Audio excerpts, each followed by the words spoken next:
one of the reasons the Black Panther came about is because at that time, the quality of education was so awful that the rate of literacy was fairly low.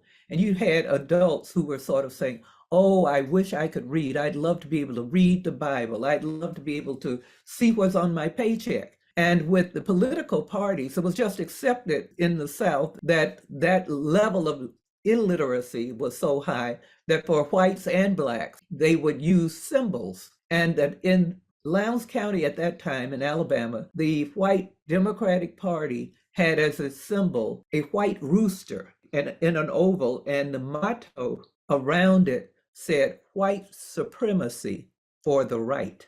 That was the lettering around this white rooster.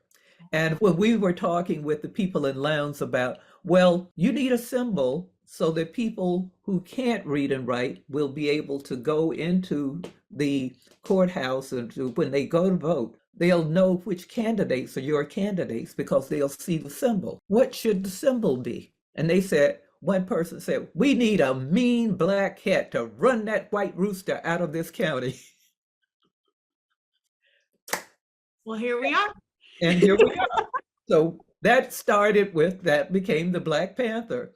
And that it was, for me, the decision was, who are we trying to reach? Who's our audience? Who are we trying to reach? And there are some times when we've said, oh my goodness, we hear all of that the Klan is planning to do this, that there's all of it, they are planning to shoot up the people the area where people are living in tents because they've been evicted from their land, and that's right on the main highway.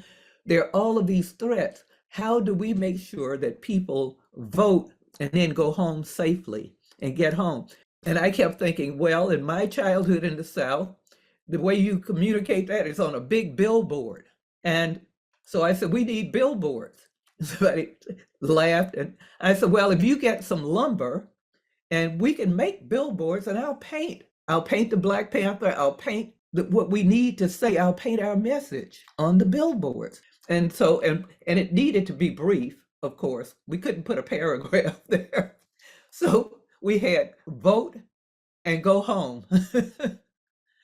And we wanted to really stress that that the ministers and the churches and places would really remind people how important it was not to linger around the courthouse or these public places where people could be shot. We wanted people to get home and be safe. And so in that case, it was billboards.